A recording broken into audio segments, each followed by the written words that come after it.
Kitchens are meant for sizzling pans and delicious aromas, but sometimes they turn deadly. From exploding stoves to grease fires and freak accidents with appliances, some kitchen mishaps have ended in tragedy. These horrifying incidents reveal how a place of culinary creativity can quickly become a scene of disaster.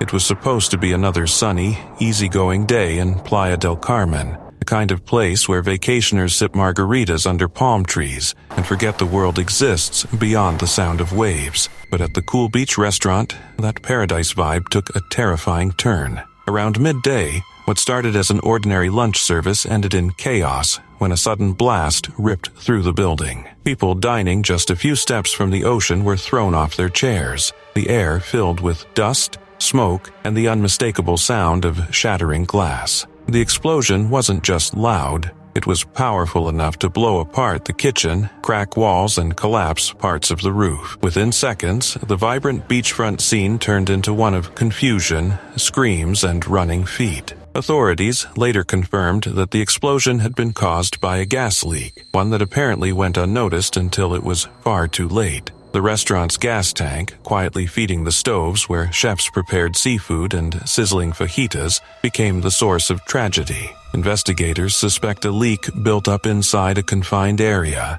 and all it took was a spark, maybe a stove flame, maybe an electrical switch to set it off. The result was devastating. 2 employees lost their lives instantly, while nearly 20 others were injured. Some of them were waiters, cooks, and cleaners who had shown up that morning expecting another long day serving tourists. Others were customers who happened to be at the wrong table at the wrong time. Local television crews rushed to the scene, capturing footage that would later circulate across social media and news outlets worldwide. The videos showed a surreal image: tables half buried under debris, ceiling panels scattered on the sand, and rescue teams desperately pulling people from the wreckage. Ambulances lined the narrow coastal road as firefighters sprayed down the smoking remains. Playa del Carmen, usually known for its nightlife and laid-back charm, suddenly became the site of a grim rescue operation. Tourists in bathing suits stood behind yellow police tape, holding their phones up, documenting what they couldn't quite believe they were seeing.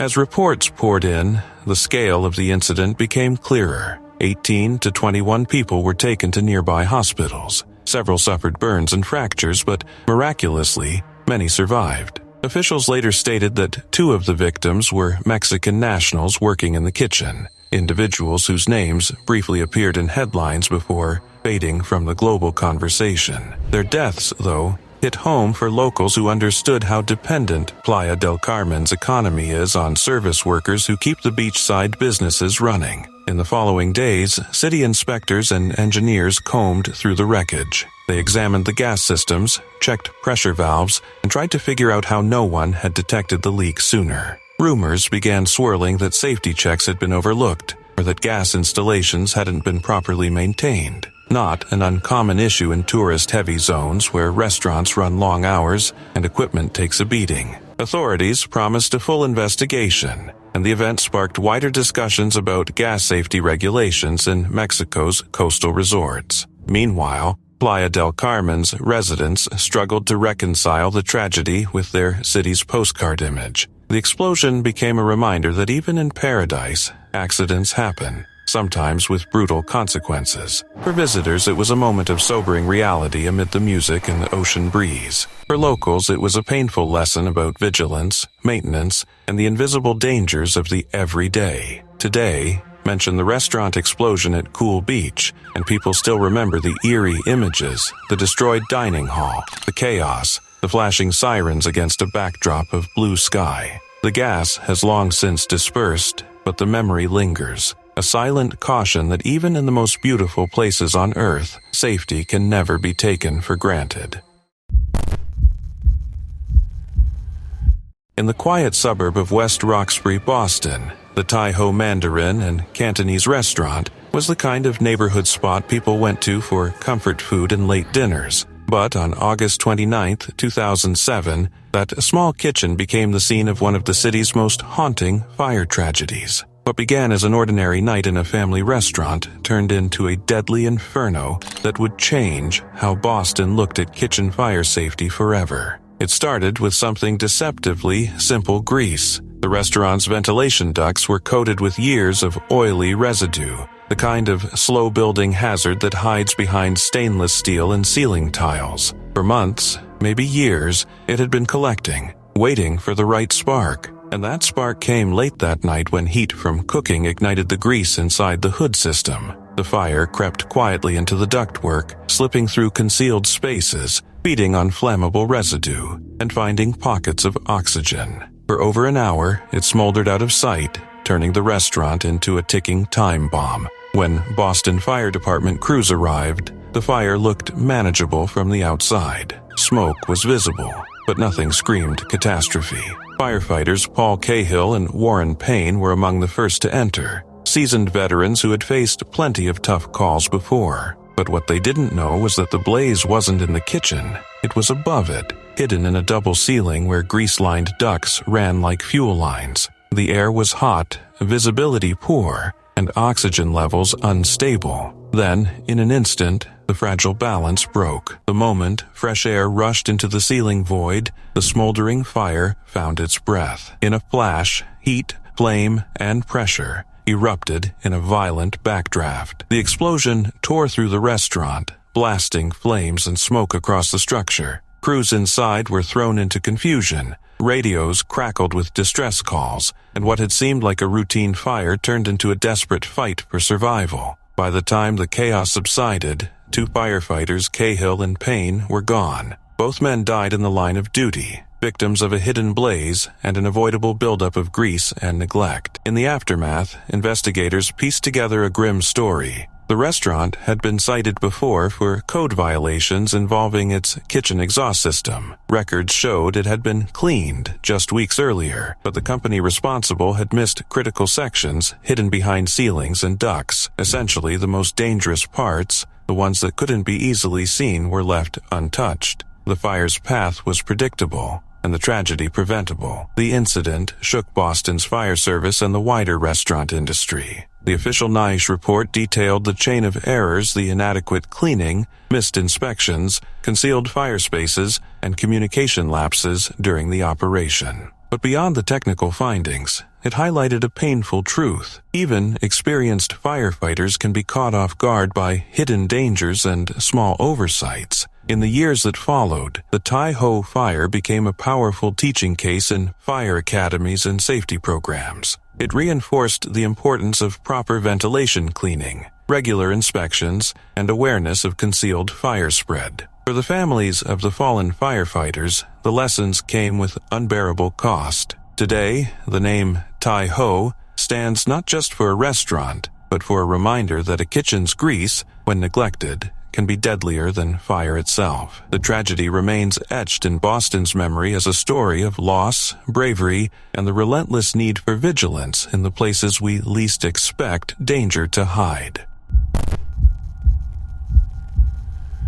The 2023 Chinese hot pot restaurant explosion in Yinchuan, Ningxia, was one of those moments where a normal evening turned into a scene of unimaginable horror within seconds. It happened on June 21st, just as the dinner rush began at the Fuyang Barbecue Restaurant, a popular local spot where families, co-workers, and friends gathered to enjoy grilled meat and steaming hot pot. Everything seemed ordinary. The chatter of customers, the smell of roasted spices, and the clatter of chopsticks. But beneath that warmth and laughter, danger was quietly building in the kitchen, a slow, invisible leak of liquefied petroleum gas, LPG, that would soon tear the restaurant apart. According to reports, staff members had noticed the faint smell of gas about an hour before the explosion. It was the kind of scent people usually brush off, thinking it's probably nothing. But this time, it was everything. One employee, trying to be helpful, went to replace a faulty gas valve, hoping to fix the problem quickly. Instead, that single act, just one twist too many,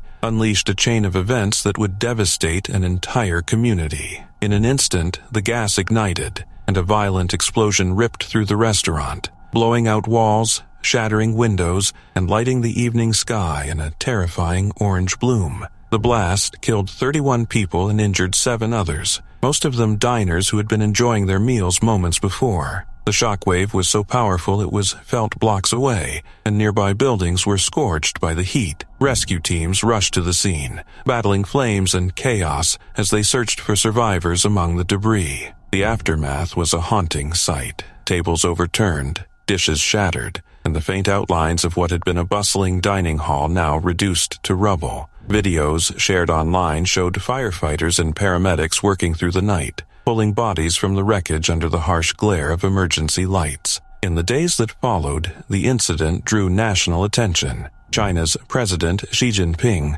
called for an immediate investigation and urged local governments to strengthen safety inspections across all public venues. Authorities quickly detained the restaurant's owner, shareholders, and several staff members. It was a grim reminder that even a small oversight, a neglected valve, an uninspected pipe can lead to catastrophic consequences when safety takes a back seat to convenience. The Yinchuan tragedy exposed how fragile routine can be when something as simple as a gas leak goes unnoticed or unaddressed. What made the story even more painful was the timing. The explosion occurred just one day before the Dragon Boat Festival, one of China's most beloved holidays. Many victims were out celebrating early with friends and family, never expecting their joyful night out to end in tragedy. The city mourned deeply, holding vigils and laying flowers outside the burned remains of the restaurant. Social media was flooded with messages of grief and anger, demanding accountability and stricter safety checks for eateries nationwide. In the end, the Yinchuan explosion wasn't just another headline, it was a brutal wake-up call about how fragile public safety can be. The restaurant had been a place of comfort and laughter, a spot where people gathered to share stories over food, yet within seconds that comfort turned into catastrophe. It showed that while hot pots and barbecue flames can bring warmth and togetherness, they can also turn deadly when mishandled. The tragedy carved itself into collective memory, not only for its sheer devastation, but also for the haunting realization that it could have been prevented. The tragic incident at Nukadwala restaurant in Saket, South Delhi, on November 29, 2018, remains a stark reminder of how quickly life can change in the blink of an eye. Hemant, a 23-year-old restaurant staffer, was performing his routine duties inside the bustling eatery near PVR Anupam when tragedy struck. Around 6 p.m., a sudden altercation ended with Hemant being stabbed in the chest. What began as an ordinary evening, serving customers, handling orders, and ensuring the restaurant ran smoothly, turned into a scene of shock and chaos. Despite the rapid response and being rushed to Madan Mohan Malviya Hospital, Hemant was brought dead, leaving his family, friends, and colleagues in profound grief. The immediate aftermath was chaotic and heart-wrenching. Police and forensic teams arrived at the scene to collect evidence, interview witnesses, and try to reconstruct the series of events that led to such a fatal outcome.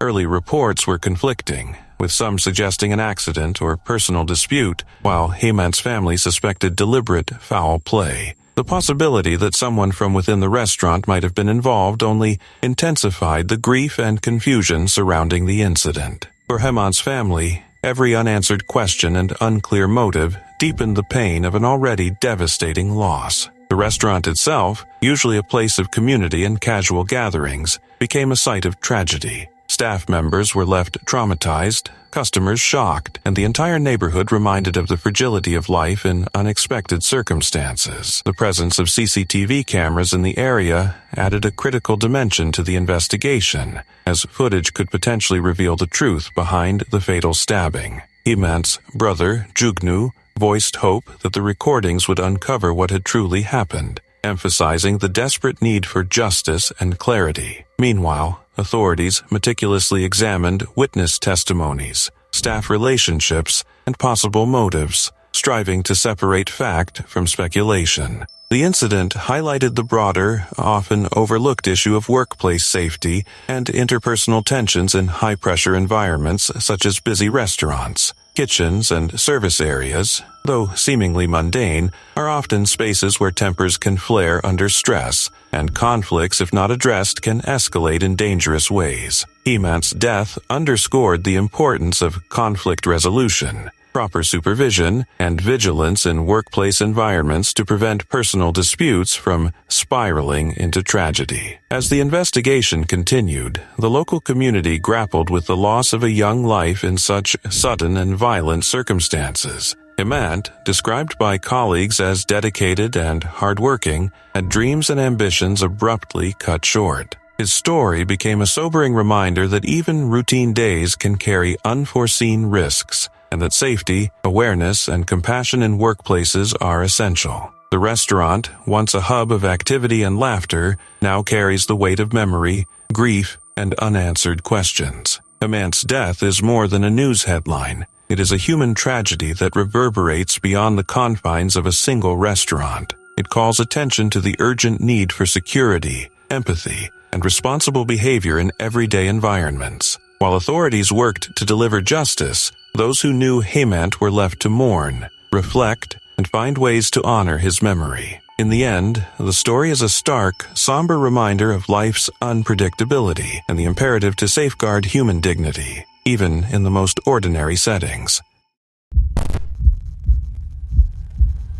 In the early hours of June 2, 2018, the Oregon Culinary Institute in Portland was about to witness a tragedy that would shake the local culinary community and make headlines across the country. Daniel Brophy, a 63-year-old chef and beloved instructor, had arrived at the school to prepare for his classes, ready to share his passion for cooking with students who admired him. But that morning, the kitchen, usually alive with the sizzling sounds of pans and the chatter of eager culinary students, was silenced by violence. Brophy was found shot twice, once in the back and once in the chest, while performing the very act he loved most, cooking. The scene was chilling not just because of the violence, but because it occurred in a place that should have been safe, a professional sanctuary devoted to the craft of food. The discovery shocked everyone who knew him, from his students to fellow instructors, as Daniel had a reputation for being dedicated, warm, and inspiring. He was more than a chef, he was a mentor, a figure whose presence in the kitchen encouraged creativity and discipline,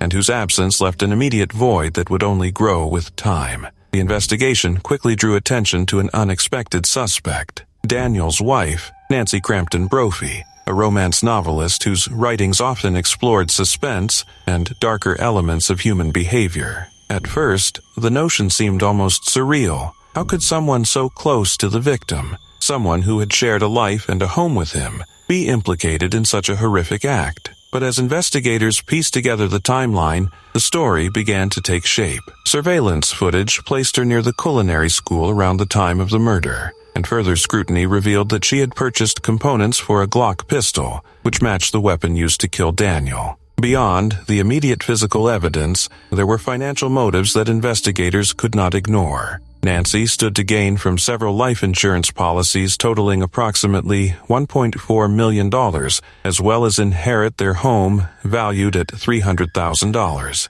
In the eyes of the law, these facts painted a disturbing picture of premeditation. Nancy's trial in 2022 captured public attention in part because of its macabre intersection of life and art. The prosecution argued that she had carefully planned the murder, citing her purchases of gun parts and online searches about firearm operations. The defense, however, portrayed Nancy as a grieving widow and creative writer, claiming the gun parts were for her novels and that she had no recollection of being near the school on the morning of the shooting. The courtroom drama unfolded with testimony from students, friends, and law enforcement, each piece of evidence slowly revealing the stark reality. The chef had been killed in his own kitchen, a place of trust and craft, by the person who shared his life. On May 25, 2022, the jury reached a verdict, convicting Nancy Crampton Brophy of second-degree murder, and she was sentenced to life in prison on June 13, 2022. The case resonated far beyond Portland, partly because it mirrored themes from Nancy's own writing, and partly because it touched on the vulnerability of seemingly safe spaces. The Oregon Culinary Institute, a school dedicated to teaching creativity, skill, and collaboration, had become the site of a personal and violent betrayal, a grim reminder that tragedy can strike anywhere. Media outlets and true crime enthusiasts followed the story closely, and it has since been immortalized in a Lifetime film, How to Murder Your Husband, the Nancy Brophy story, as well as in podcasts and news coverage. Beyond the headlines and dramatizations, the story remains a somber reflection on trust, ambition, and the fragility of life. Daniel Brophy's memory lives on in his students, in the kitchens he inspired, and in the legacy of someone who dedicated his life to teaching the craft he loved, even in the face of a shocking and tragic end. The case stands as a cautionary tale of how ambition, money, and human complexity can intersect with devastating consequences, leaving a community to mourn and wonder how such darkness could infiltrate a place meant for learning, passion, and culinary artistry. Case number 1.